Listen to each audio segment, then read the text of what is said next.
ناظرین، آج خبر نہیں معاشرے کی کہانی آپ کے سامنے رکھیں گے. زندگی کی چمک دمک میں دوڑتے ہوئے خاندانوں کی کہانی جو شروع ہوتی ہے گلشن سے ملنے والی خواتین کی لاشوں سے. جب اجتماعی طور پہ ایک پورا گھرانہ خود سوزی کا فیصلہ کرتا ہے، خواتین کو زہر کھلانے کے بعد جب باری آتی ہے مرد حضرات کی تو ان کے ہاتھ کانپ جاتے ہیں اور اس طرح یہ خبر کہانی بن جاتی ہے. اصل کہانی کی وجہ تو عموماً بہت سارے لوگوں سے چھوٹ گئی کہ آخر اس خبر میں مسئلہ کیا تھا اور آخر ایک پورا خاندان کس طرح خود سوزی کا فیصلہ کرتا ہے. ناظرین، جب حضرت آدم اپنی بساط سے بڑھ کر خواہشات پالنے لگے اور وہ نیڈ ورسز وانٹس میں سے وانٹس کو چننے لگے، یعنی کہ ضروریات کی بجائے خواہشات کو فوقیت دینے لگے، نیڈ ورسز سوشل امیج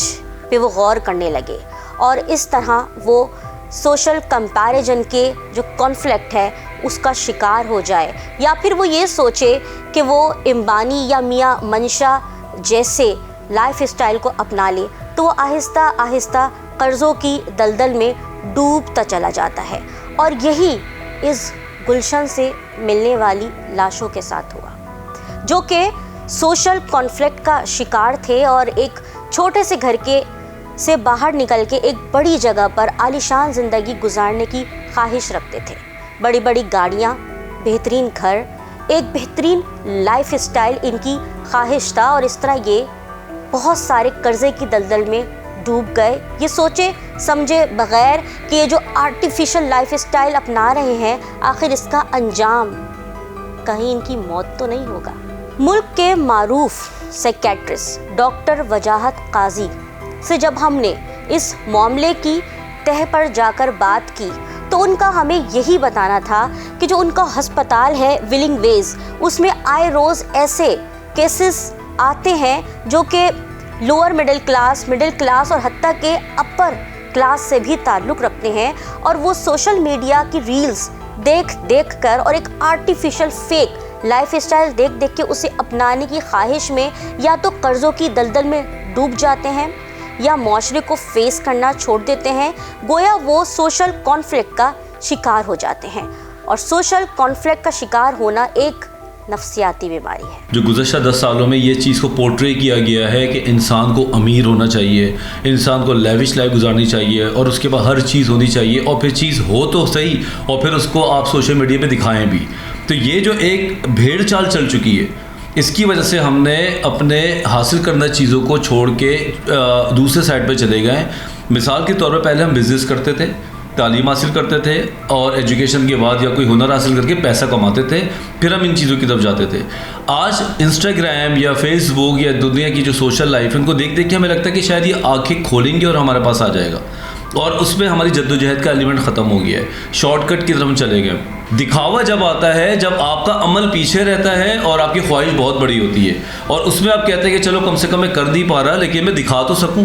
اور یہ لوگ جو ہیں پھر قرضہ لیتے ہیں، قرضہ لینے کے علاوہ ان کے دوست احباب جو ہیں وہ اپنے سے ذرا اوپر درجے کے ہو جاتے ہیں، اور ان کو لگتا ہے کہ ان کے چادر پہ آنے کے لیے ہم نے تھوڑا سا قرضہ لینا چاہیے یا ہم نے انہی سے قرضہ لینا چاہیے، یا بینک والے تو آپ کو پتہ ہے اس قسم کی آفر کر ہی رہے ہوتے ہیں. لیکن جب آپ کے وہاں کوئی پلان نہیں ہوتا، آپ کو پتہ نہیں ہوتا میں نے قرضہ لے کے کرنا کیا ہے، تو آپ جا کے شاپنگ ہی کر لیتے ہیں اور بعد میں وہ سود کے پیچھے آپ پھنستے ہیں. آپ کسی مال جاتے ہیں اور آپ بڑا بڑا دیکھتے ہیں ریڈ کلر کا سیل. اب یہ جو ورڈ ہے ہماری خواتین کو اور کسی حد تک مردوں کو ایک فومو میں مبتلا کر دیتا ہے، جسے کہتے ہیں فیئر آف مسنگ آؤٹ، کہ یار میں شاپ پہ اگر جاؤں گا تو کوئی چیز میں مس تو نہیں کر رہا گا، میں چھوڑ دوں گا. تو آپ کی جو سائیکالوجی ہے وہ دوسرے کی جو سائیکالوجی جو آپ کو مروانے کے لیے باقاعدہ ڈیزائن کی گئی ہے وہ آپ کو مرواتی ہے. جو مالز ہیں، جو آپ کی آفرز ہیں، جو بڑے بڑے آفرز آپ کو دیتے ہیں، وہ آپ کے ٹیمپٹیشن کے اوپر ہٹ کرتے ہیں، وہ آپ کی خواہشات پہ ہٹ کرتے ہیں، وہ خواہشات جو ہوتی بھی نہیں ہیں اور وہ اچانک وہ آپ کی ضرورت نظر آنے لگتی ہے. پھر سب سے امپورٹنٹ بات نیو چینل کے تبصر سے میں بولوں کہ ہمیں یہ پتہ ہونا چاہیے کہ کون سی چیز کی ہماری نیڈ ہے اور کون سی چیز کی ہماری وانٹس ہے. اب یہ فیملی کے مطابق اگر دیکھیں تو 2 کروڑ کا قرضہ کوئی 2 دن میں نہیں آتا. یہ پوری فیملی کلچر ہی دکھاوے کا ہو سکتا ہے. میں کچھ بولوں گا نہیں, پوری فیملی ویسے بھی کرب میں ہے. انویسٹیگیشن جب ہوگی تو پتہ چلے گا. لیکن آج کی نیوز کے مطابق ہمیں یہ لگتا ہے کہ یہ ٹیمپٹیشن کا شکار تھی. یہ بھی لے لو, وہ بھی لے لو, دنیا کو دکھا دیں, یہ کرتے ہیں. اور شاید 6 مہینے کے بہت اچھے گزرے بھی ہوں, لیکن جب 6 مہینے کے بعد یہ ہنی مون پیریڈ ختم ہوا,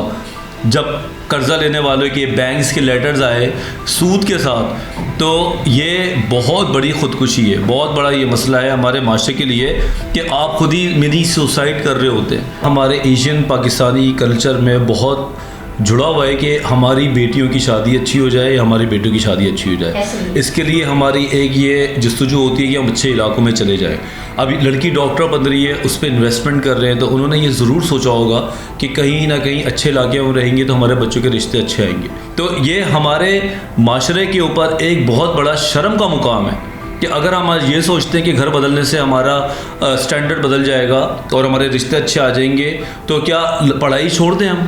ہنر کرنا چھوڑ دیں, تعلیم حاصل کرنا چھوڑ دیں. بچپن سے یہی سوچیں کہ اگر ہم ڈیفینس چلے جائیں, کلفٹن چلے جائیں یا DHA کوئی بڑے علاقے میں چلے جائیں تو سب کچھ یہی ہے. ایسا نہیں ہے, کیونکہ جس علاقے میں یہ ریہیب ہے, میں بیٹھا ہوں کلفٹن میں ہے, اور یہاں پہ ایلیٹ لوگ میرے پاس آتے ہیں جن کے مسئلے غریبوں سے بھی زیادہ ہیں. تو پیسہ کا حصول کرنا یا بڑے گھر میں رہنا, that's not the sign of happiness. اب فیصلہ آپ کا ہے. آپ نیڈ ورسز امیج کانفلکٹ میں سے امیج کانفلکٹ کو چنتے ہیں, نیڈ ورسز وانٹس میں سے وانٹس یعنی اپنی چاہتوں کو چنتے ہیں اور سوشل کانفلکٹ کا شکار ہو جاتے ہیں, یا پھر اپنی بساط کے مطابق یعنی اپنی چادر کے مطابق پاؤں پھیلاتے ہیں.